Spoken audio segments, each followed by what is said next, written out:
You, John Fitzgerald Kennedy, do solemnly swear. I, John Fitzgerald Kennedy, do solemnly swear. That you will faithfully execute the office of President of the United States. That I will faithfully execute the office of President of the United States. And will, to the best of your ability. And will, to the best of my ability. Preserve, protect, and defend the Constitution of the United States. Preserve, protect, and defend the Constitution of the United States. So help you God. So help me God.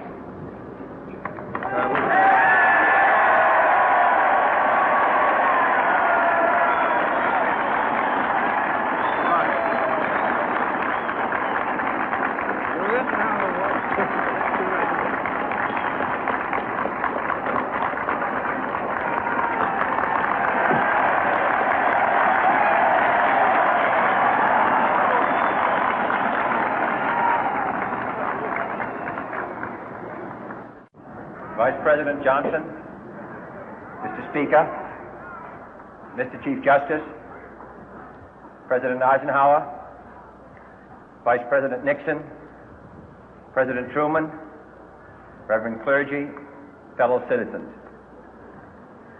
We observe today not a victory of party, but a celebration of freedom, symbolizing an end as well as a beginning, signifying renewal as well as change. For I have sworn before you and Almighty God the same solemn oath our forebears prescribed nearly a century and 3/4 ago. The world is very different now, for man holds in his mortal hands the power to abolish all forms of human poverty and all forms of human life. And yet the same revolutionary beliefs for which our forebears fought are still at issue around the globe. The belief that the rights of man come not from the generosity of the state, but from the hand of God. We dare not forget today that we are the heirs of that first revolution. Let the word go forth from this time and place to friend and foe alike that the torch has been passed to a new generation of Americans born in this century, tempered by war, disciplined by a hard and bitter peace, proud of our ancient heritage, and unwilling to witness or permit the slow undoing of those human rights to which this nation has always been committed and to which we are committed today at home and around the world.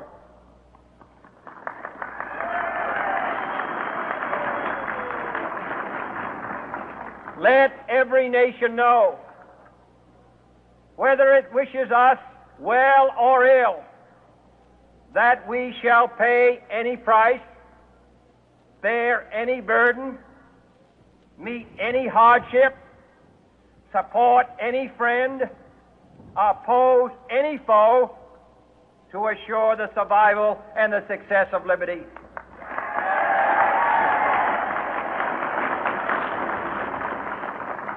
This much we pledge and more. To those old allies whose cultural and spiritual origins we share, we pledge the loyalty of faithful friends. United, there is little we cannot do in a host of cooperative ventures. Divided, there is little we can do, for we dare not meet a powerful challenge at odds and split asunder. To those new states whom we welcome to the ranks of the free, we pledge our word that one form of colonial control shall not have passed away merely to be replaced by a far more iron tyranny. We shall not always expect to find them supporting our view, but we shall always hope to find them strongly supporting their own freedom, and to remember that in the past, those who foolishly sought power by riding the back of the tiger ended up inside.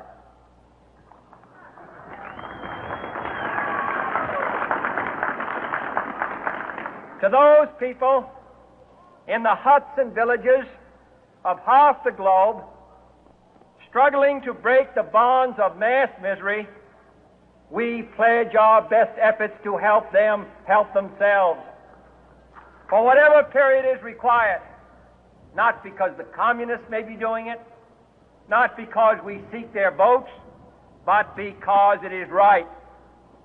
If a free society cannot help the many who are poor, it cannot save the few who are rich.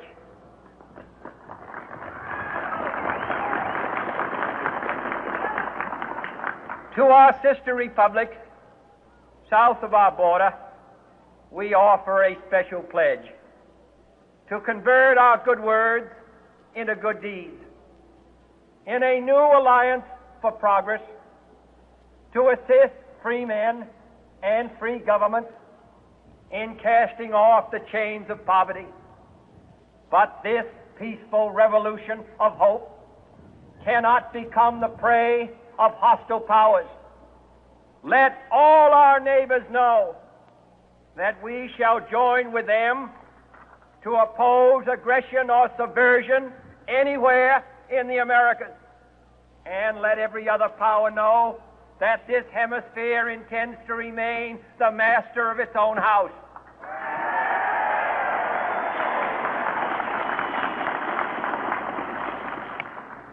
To that World Assembly of Sovereign States, the United Nations, our last best hope, in an age where the instruments of war have far outpaced the instruments of peace, we renew our pledge of support to prevent it from becoming merely a forum for invective, to strengthen its shield of the new and the weak, and to enlarge the area in which its writ may run. Finally, to those nations who would make themselves our adversary, we offer not a pledge, but a request that both sides begin anew the quest for peace. Before the dark powers of destruction, unleashed by science, engulf all humanity in planned or accidental self-destruction, we dare not tempt them with weakness, for only when our arms are sufficient beyond doubt can we be certain beyond doubt that they will never be employed.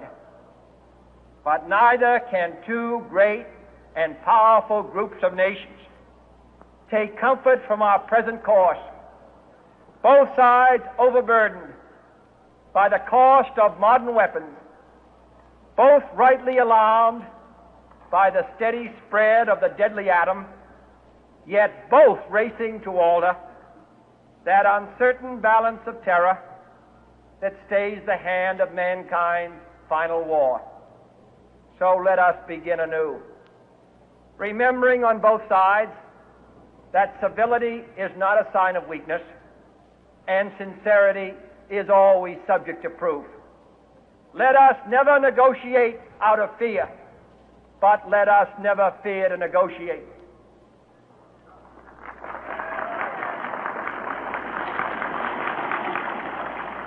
Let both sides explore what problems unite us, instead of belaboring those problems which divide us. Let both sides, for the first time, formulate serious and precise proposals for the inspection and control of arms, and bring the absolute power to destroy other nations under the absolute control of all nations.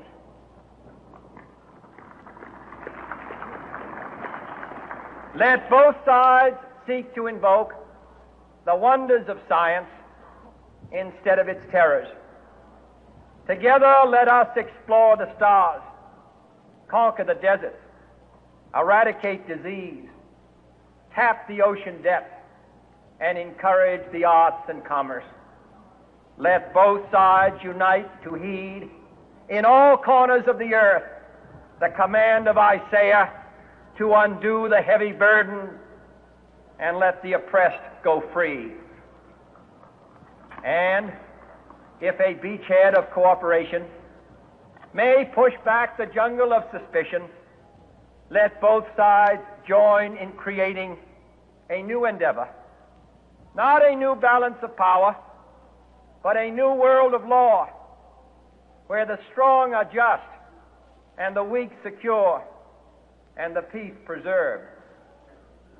All this will not be finished in the first 100 days, nor will it be finished in the first 1,000 days, nor in the life of this administration, nor even perhaps in our lifetime on this planet. But let us begin.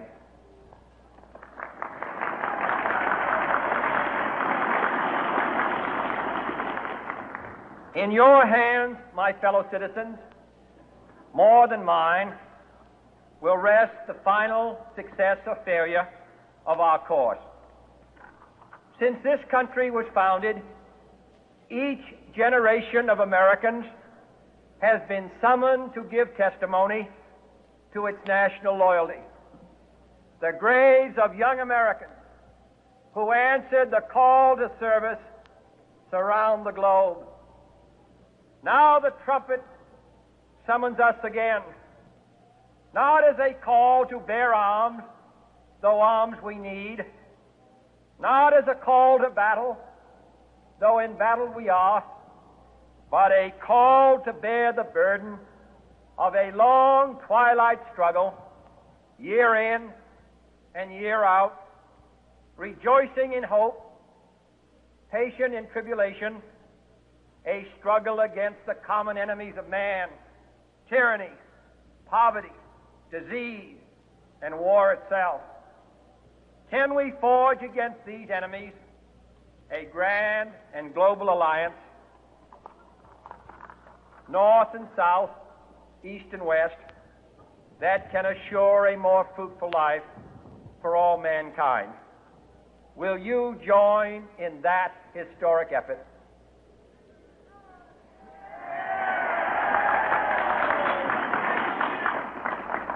In the long history of the world, only a few generations have been granted the role of defending freedom in its hour of maximum danger.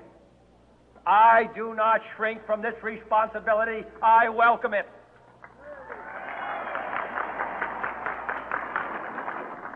I do not believe that any of us would exchange places with any other people or any other generation. The energy, the faith, the devotion which we bring to this endeavor will light our country and all who serve it. And the glow from that fire can truly light the world. And so, my fellow Americans, ask not what your country can do for you. Ask what you can do for your country.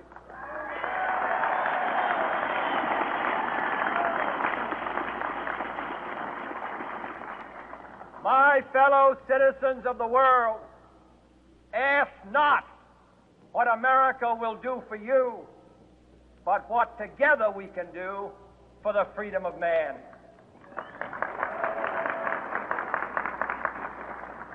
Finally, whether you are citizens of America or citizens of the world, ask of us here the same high standards of strength and sacrifice which we ask of you. With a good conscience, our only sure reward, with history the final judge of our deeds, let us go forth to lead the land we love, asking His blessing and His help, but knowing that here on earth God's work must truly be our own.